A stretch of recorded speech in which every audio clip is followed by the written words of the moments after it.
ഇനി എന്താണ് മൻഹജ്, എന്തിനാണ് മൻഹജ്? അല്പം നമുക്കൊന്ന് മനസ്സിലാക്കാം. മൻഹജ് എന്ന് പറഞ്ഞ രീതിശാസ്ത്രം. ഇപ്പൊ ചെറിയ ഉദാഹരണം എടുക്കാം.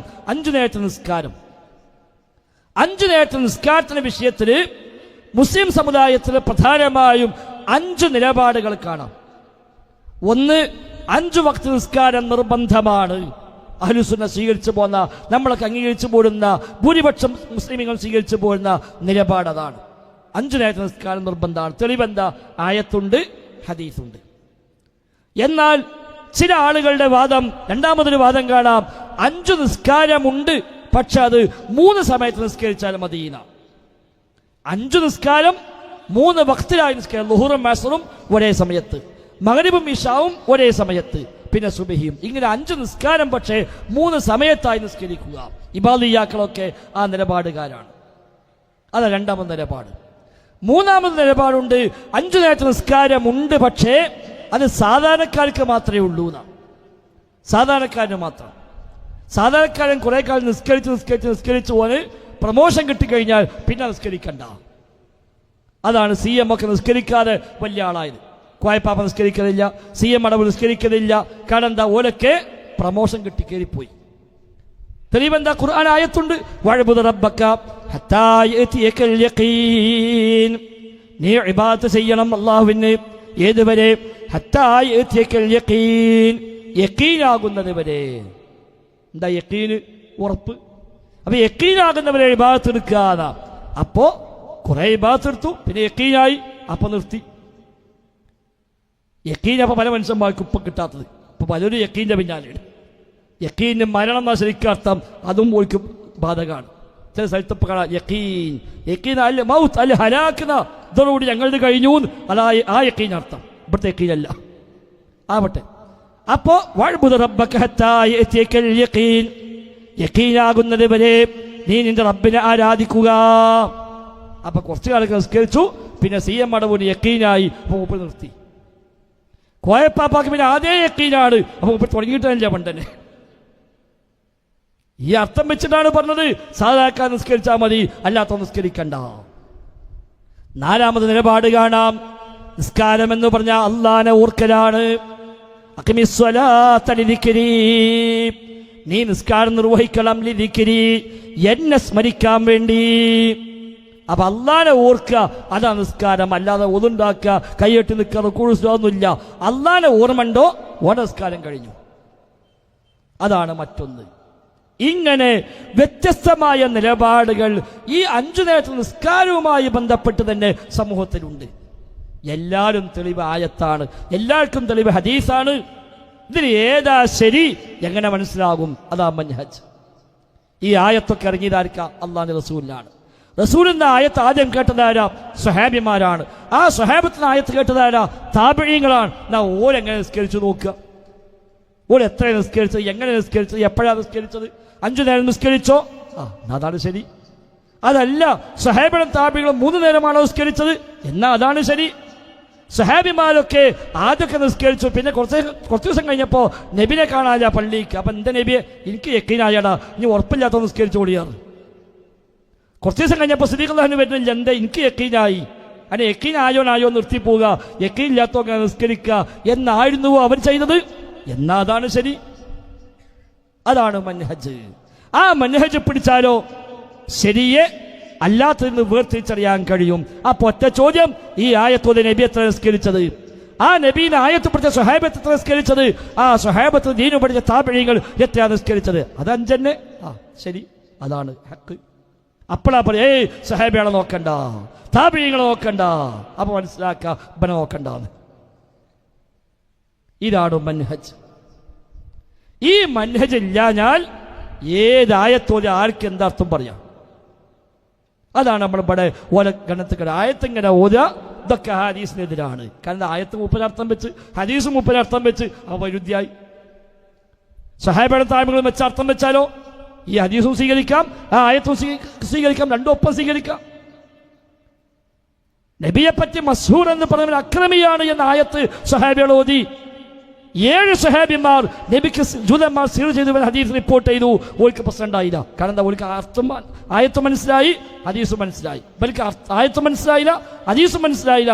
അപ്പൊ പറഞ്ഞു ഈ ആയത്ത് ഹദീസിനെതിരാണ്. അതാണ് മൻഹജ് വിട്ടാൽ. അപ്പൊ ഈ പ്രശ്നങ്ങളെല്ലാം അടിസ്ഥാന കാരണം മൻഹജ് നിരാകരിച്ചതാണ്. അല്ലാഹു തആല പഠിപ്പിച്ചു, വസാബിഖൂനൽ അവ്വലൂൻ മിനൽ മുഹാജിരീന വൽ അൻസാർ വല്ലദീന തബഉഹും ബിഇഹ്സാൻ. മുൻകടന്നു വന്ന മുഹാജിറുകളും അൻസാരികളുമായ ആദ്യകാല സ്വഹാബിമാർ, വല്ലദീന തബഉഹും അവരെ പിൻപറ്റിയവരും, ബിഇഹ്സാൻ നന്മയിൽ അവരെ പിൻപറ്റിയവർ, റളിയല്ലാഹു അൻഹും വറളു അൻഹു അല്ലാഹു അവരെ തൃപ്തിപ്പെട്ടിരിക്കുന്നു, അവർ അല്ലാഹുവിനെയും തൃപ്തിപ്പെട്ടിരിക്കുന്നു. എന്താ പറഞ്ഞത്? വസാബിഖൂനൽ അവ്വലൂന മിനൽ മുഹാജിരീന വൽ അൻസാർ. ഇസ്ലാമിലേക്ക് ആദ്യകാലത്ത് കടന്നു വന്ന അൻസാരികളും മുഹാജിറുകളും, പിന്നെയോ വല്ലദീന തബഉഹും അവരെ പിൻപറ്റിയവരും. അവരെ പിൻപറ്റുക ഖുർആൻ പിൻപറ്റലാണ്, ഹദീസ് പിൻപറ്റലാണ്. അപ്പൊ ഖുർആനും ഹദീസും അവർ ചെയ്ത് ജീവിതത്തിൽ അമൽ ചെയ്താണ് കാണിച്ചെന്നു, അതിനെ ഫോളോ ചെയ്യുക. അതാണ് അല്ലാഹു പഠിപ്പിച്ചത്. നബി തങ്ങൾ പറഞ്ഞു, ഖൈറുൻ നാസി ഖർനി സുമ്മല്ലദീന യലൂനഹും സുമ്മല്ലദീന യലൂനഹും. ഏറ്റവും ഉത്തമരായ മനുഷ്യന്മാർ എന്റെ തലമുറയാണ്, പിന്നെ അടുത്തവരാണ്, പിന്നെ അടുത്തവരാണ്. അതാണ് നബിയും സ്വഹാബത്തും താബിഈകളും തബഉ താബിഈകളും. ഇതാണ് ഖൈറായവർ എന്ന് നബി തങ്ങൾ പഠിപ്പിക്കുന്നു. അതേപോലെ നേരത്തെ പറഞ്ഞ ഹദീസ് നബി തങ്ങൾ പറഞ്ഞു, എനിക്ക് ശേഷം അഭിപ്രായ വ്യത്യാസങ്ങൾ കാണും. ഫഅലൈക്കും ബിസുന്നതി വസുന്നത്തിൽ ഖുലഫാഇർ റാഷിദീൻ. എന്റെ ചര്യയെ നിങ്ങൾ മുറുകെ പിടിക്കുക, ഖുലഫാഉർ റാഷിദീന്റെ ചര്യയെയും നിങ്ങൾ മുറുകെ പിടിക്കുക. അതാണ് മൻഹജ്. നബി തങ്ങൾ വീണ്ടും വിശുദ്ധ ഖുർആൻ വീണ്ടും പഠിപ്പിക്കുന്നു, വമൻ യുതിഇല്ലാഹ വറസൂൽ ഫഉലൈക മഅല്ലദീന അൻഅമല്ലാഹു അലൈഹിം മിനൻ നബിയ്യീന വസ്സദ്ദീഖീൻ വശുഹദാഇ വസ്സാലിഹീൻ വഹസുന ഉലൈക റഫീഖാ. അല്ലാഹുവിനെയും റസൂലിനെയും അനുസരിച്ചാൽ അവർ ശുഹദാഇന്റെ കൂടെയാണ്, സിദ്ദീഖീങ്ങളുടെ കൂടെയാണ്, സ്വാലിഹീങ്ങളുടെ കൂടെയാണ്, അംബിയാഇന്റെ കൂടെയാണ്. അതാ സിറാത്തുൽ മുസ്തഖീം.